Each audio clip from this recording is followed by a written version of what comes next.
Hey everyone, if this is your first time watching one of my videos, welcome to my diary. This is where I upload daily vlogs and I show you guys my life. I show you guys my workout routines, what I eat, my supplement intake, really a little bit of everything. So when I say diary of a fit girl, I mean it's literally my diary of everything. I post here too much sometimes. So this is my transformation story. Kind of post my transformation photos here once in a while on my Instagram. I've had so many of you guys ask me how I lost the weight and what my journey was like. I wanted to kind of share a little bit about my story and like the diet that I followed and the workouts I was doing. I will start from the beginning a little bit because everything kind of transitions.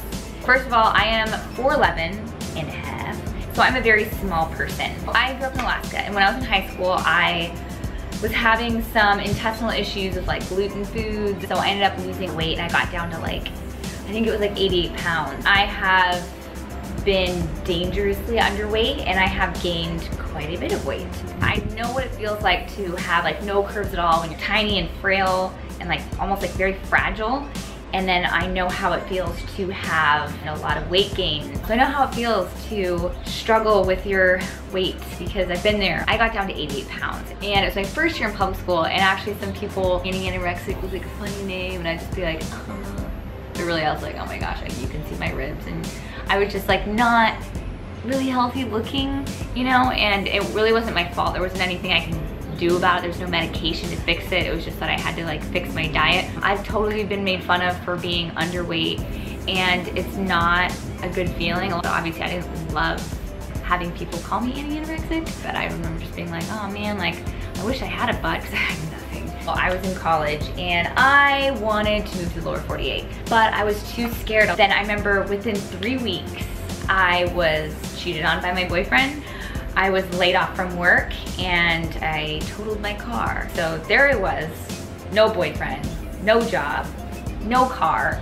I was also dealing with a stalker at the time in Alaska. I had to go to court numerous times. There was someone that was like following me and someone that was showing up at my work and banging on the door.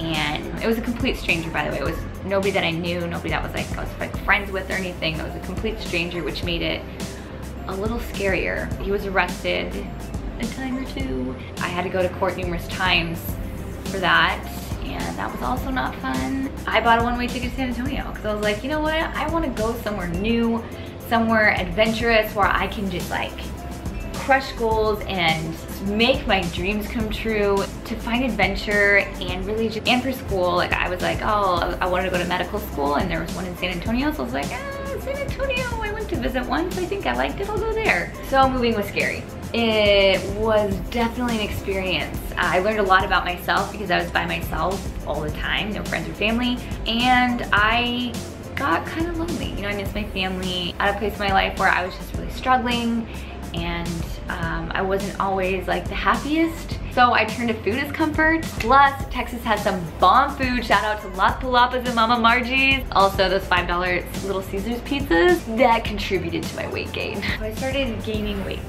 Then I kept gaining weight. Being 4'11" and a half, every pound is a huge difference on a small person.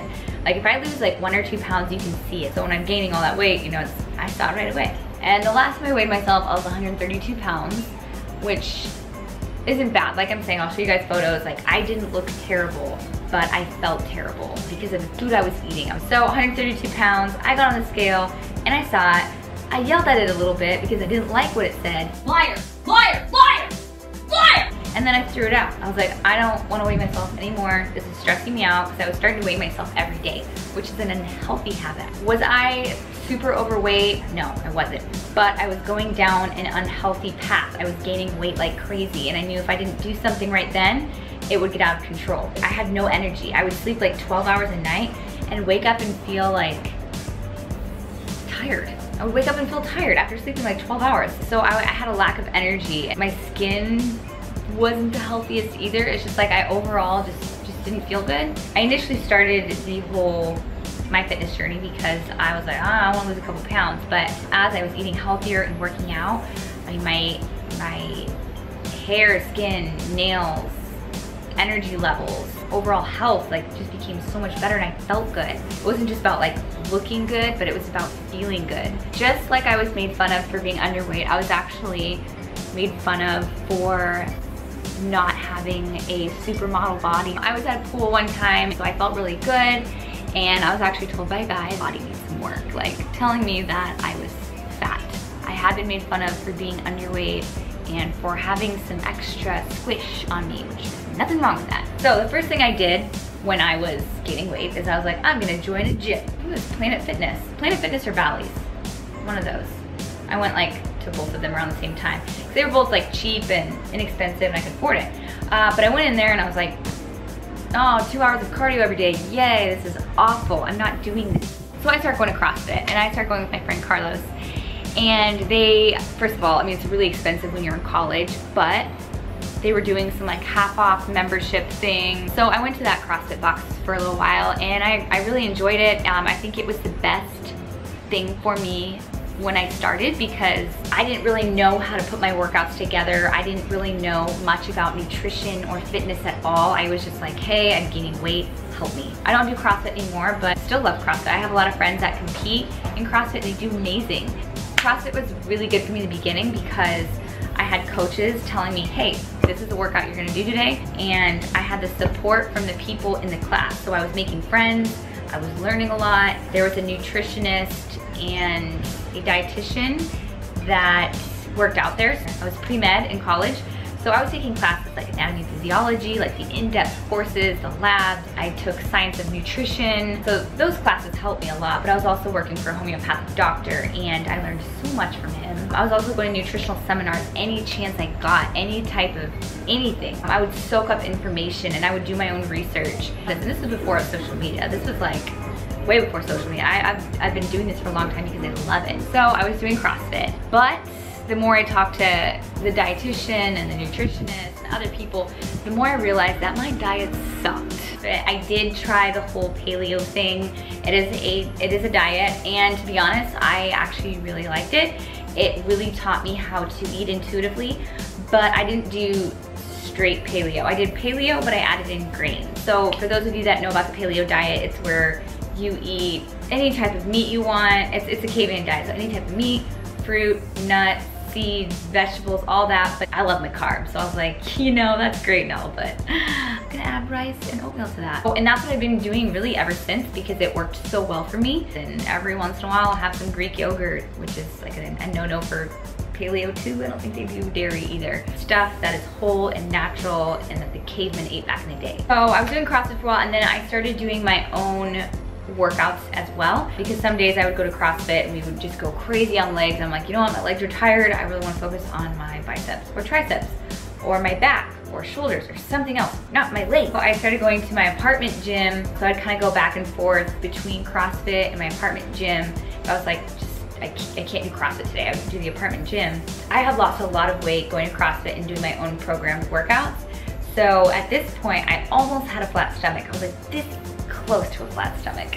I just still had like some, you know, that's where my body likes to gain weight, is like my stomach, my lower back. So I did a 60-day cleanse. So the 60-day cleanse that I did, it was more of like a 60-day challenge cleanse of like processed foods. So Josh and I actually did it together. It's where you basically ate paleo, but I added in grains. You eat like a caveman.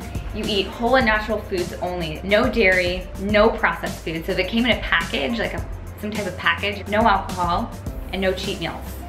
Yeah, no cheat meals. So it was really hard. I only made it to like 27 days, I think, before I caved in and out of cheat meals. Like, I'm going crazy, I need this. In that first month, I think it was like 4 weeks, I saw dramatic changes in my body. I was like, this is not my stomach. This is crazy, I can't believe this. And I wasn't like counting calories or tracking macros or doing any of that. I was really just intuitive eating, where you're listening to your body and you just eat when you're hungry, stop when you're full. And that is how I got my flat stomach, basically, is doing a mixture of my own programmed workouts and CrossFit, eating paleo with grains, like eating whole and natural foods intuitively. So after that, I started, I kept up with the diet, but I would have cheat meals once a week to keep my sanity. Now I do cheat meals like more like twice a week, but in the beginning I did like no cheat meals for 4 weeks, and then I started eating cheat meals once a week until I got my flat somewhat toned stomach. There wasn't like lines on it, but it was flat and it looked great and I was super proud of it. Also, there was no drinking allowed, not even wine. So there I was fit, I looked great, but I wanted to take it to the next level. I was like, you know what? I want to do an NPC show. So I transitioned out of CrossFit and really just doing my own training to do something different. I did actually compete with CrossFit, but I was terrible at it. Like, terrible. I competed one time and this like lady in her 60s like beat me bad, and I was just like, you know what?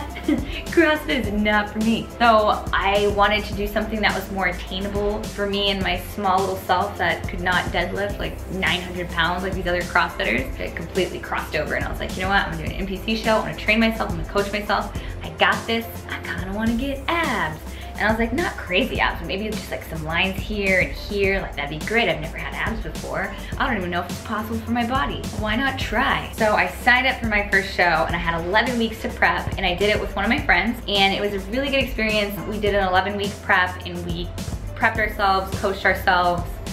We probably should have gotten a coach because we walked in on show day and we were just like, what are we doing? Like, did someone glue our butts? Or I went from never having abs before to getting a legit 8-pack. Like, I had an 8-pack. And I was really proud of myself because I did it all on my own and I never starved myself. I didn't take any fat burners. I didn't take any water depletion pills. I never lost my period or anything like that. I did everything very natural, slow decrease of calories. I didn't even go that low. Start taking my carbs away, but I never took them away completely, and was never starving. If I ever felt hungry, I always ate something. I can't function if I'm hungry. I just can't. And believe it or not, I didn't do any cardio for my first show. I did like 4 cardio sessions of like 30 minutes each, and I was like, not so much. I like weight training so much more. So instead of doing straight on cardio, I would do, you know, like a plyometric stay instead. And that just, it worked out better for my body, and it was more fun for me, and I just enjoyed it more. But that was my first show, and I got an 8-pack finally, and I was super excited. I remember actually, I remember pulling up my shirt and showing Josh when I was like, oh my God, I have an 8-pack. And he was just like, whoa, that is the evolution of my body. During my journey, I have always ate intuitively. And the only time I will track my food is like for a competition, and that's just because I can't be doing this like with my food. That's great if like you're maintaining or you're trying to lose some weight, but if you're really trying to dial in and get like a legit 8-pack in a certain amount of time, you do have to track your food. Like, what I like to do is like, I will just write out my whole diet plan for 12 weeks and then I just stick to that. Of course, like if I'm eating out, I'll try to find something like similar to what I put on my meal plan versus just tracking every single thing you eat, just because I don't have the patience to scan every single time I eat something, or like look up the macros or read all the macros and figure out the math. I'm like, I did like 1 or 2 days where I tried to do the macro thing. I knew it wasn't for me because I didn't want to obsess over numbers, because I had friends too that would literally, they wouldn't even take a bite of a cookie unless they knew the macros of it because they didn't want to hinder their results, which I don't blame them. You know, everyone has like their own way of dieting, and I know a lot of people do macros and it works for them. I'm like, that is totally awesome. But I know myself, and I know that like me trying to do macros, like, I'll be honest, like I'll obsess over the numbers and it won't be good for me. Like I just know that I would obsess over the numbers and I would spend too much time counting numbers and scanning things and doing that versus just eat a bite of the damn cookie. So the way that I've dieted and the way I still diet is I eat intuitively. This means you eat when you're hungry and you stop when you're full. I do eat whole and natural foods most of the time. Like, here and there you'll see me eat like a Power Crunch bar, which is processed and is packaged, or you'll see me eat a protein cookie. And I don't do that a lot. So I ate when I was hungry, I stopped when I was full. I had cheat meals once a week, but during the week, if I was at work, I was a surgical assistant, and so a lot of patients would bring cookies and muffins and cakes. Yeah, I take like a bite of something. Like, I'm not gonna deprive myself every day, no, but like once or twice. Like, I would have a legit cheat meal when I would sit there and just like indulge in a burger or like 10 wings with extra ranch. Anyway, but during the week, once or twice I'd have like a bite of a cookie or a sip of a milkshake or a glass of wine. What? Sorry, Mom. I didn't deprive myself. I had a good balance. I would limit those things in my life. I have friends that are vegan, vegetarian, that do strict paleo, that do intermittent fasting. I forget what it's called, but shout out to Nick Dompierre. He does intermittent fasting and it works for him and he loves it. And I'm like, that is awesome. Find what works for you. What works for me? intuitive eating. I've always done it and I've always loved it. It's easy. You eat when you're hungry, you stop when you're full, you listen to your body, you eat whole and natural healthy foods. And when it comes to intuitive eating, I know a lot of people have a hard time with it. They're just kind of like, I'm lost. I don't know, like, what do I eat? What I do is I try to make sure that I get at least 105 grams of protein a day, or like 110, because right now I'm like 107-ish. So I'm gonna shoot for 107 grams of protein, and then the rest just goes to carbs and fats. There's some days where I'll have like super high carb, and then there's some days where I'm like, my fats are pretty high up there. My transformation story isn't crazy. I didn't lose 100 pounds. I had an unhealthy diet, and I was gaining weight like crazy. Every day that went by, I was gaining more and more weight, and I was unhealthy, you know, on the inside, low energy levels, probably malnourished because all of my food, there was no micronutrients in anything I was eating. But like I said, you know, the heaviest I saw on a scale was 132, but I did throw my scale out, and I know I did gain some more weight after that. I just don't know how much, because that was like the final straw when I saw 132 on the scale, because that means I had gained like 45 pounds. But it was when I was 88 pounds, so like I kind of needed some extra of that weight. It's like probably like a good 40 pounds, because I needed that extra like 5 pounds to make me like normal. I just wanted to make this video to show you guys that I haven't always been tiny. I have not always been fit or athletic. Never played sports, unless you count the NRA. I was in the National Rifle Association, and it was a sport, just wasn't very athletic. But like I said, I just wanted to make this video to show you guys that I've had struggles just like most of you, if not all of you. Like I know how it feels to not have the patience and to just be frustrated with weight gain, to work out every day and like not see progress, especially in the beginning, or if you're in a plateau and you feel like you want to give up. My fitness journey wasn't perfect. I struggled and I had obstacles, and I was knocked down like multiple times, and I was frustrated, and sometimes I wanted to cry because I felt like I couldn't balance like this fitness and nutrition lifestyle with working 3 jobs and going to school and trying to support myself. My fitness journey wasn't easy. It wasn't like the weight just fell off. It took some time. So I couldn't afford a coach or nutritionist during my fitness journey because I was broke. It was so new to me in the beginning. I was like, am I doing this right? Am I making mistakes? I was so exhausted some days, like all I wanted to do was sleep and watch Netflix. I love Netflix too, you know. I also love donuts and wings and cake and everything that has sugar in it. I am just like you. But I realized that those treats and those delicious little things were just a short-term happiness. They made me happy for 5 minutes, but I was looking for a long-term happiness. I wanted to feel good and have good energy and not have to sleep 14 hours a day and still feel tired. I wanted to be fit and healthy, and so I guess that's the end of the story, guys. I just want to let you know that I struggled, just like most of you are struggling right now or have struggled in the past. I had obstacles, I had doubts, I had struggles, and I made mistakes. Actually, I made a lot of mistakes, but I never gave up, not even once. I took it one day at a time, so can you. Thanks for watching my story, guys.